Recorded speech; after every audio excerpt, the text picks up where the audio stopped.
Hello everybody, welcome to Shivani Vlogs, and today we will be seeing about some stories. So let's start the video in 3, 2, 1, go! So today's story is gonna be Everything Happens for a Good. This is from Tenali, Rama. One evening, Krishnadevaraya wished to eat apples in the evening. He ordered his servants to bring some best quality apples for him, but without cutting them. He wanted to cut the apples himself, but when he tried to cut a slice from an apple, the knife accidentally made a deep cut on one of his fingers. The king immediately sent for his personal physician, who bandaged his finger. Now, while the king was taking rest in his room, Tenali Rama came to meet him. When he learned that the king had cut on his finger, he said, "Your Majesty, all that happens is for our own good." Krishnadevaraya did not like Tenali's jokes. He said angrily, "Don't talk like a fool. My finger is badly injured. Do you still see any good in this?" "Yes, Your Majesty, it may have a good purpose behind it," Tenali Rama replied calmly. Tenali's response irritated the king even more. Boiling with anger, he banished Tenali from the court for a month. 2 days later, Krishnadevaraya, accompanied by his soldiers, went to the jungle for hunting.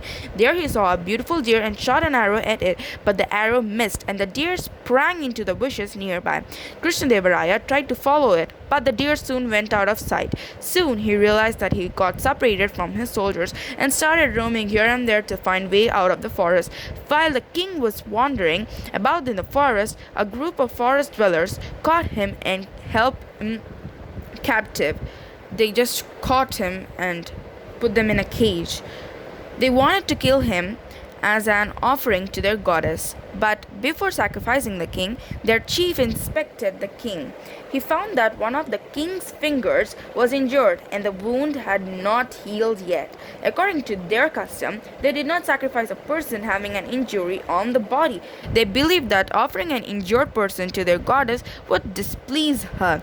So they let the king go. The king thanked his stars and wandered about in the forest until he met his soldiers. The king came back to the palace. The next day, he called Tenali Rama and said, "Tenali, I'm so sorry that I punished you unnecessarily. You are truly a wise man. What you said was absolutely right. My injured finger turned out to be soon for me, or good for me." He then told Tenali the whole story and also gave him some money as compensation for his justified banishment. So yeah, the end. And don't forget to subscribe. Shivani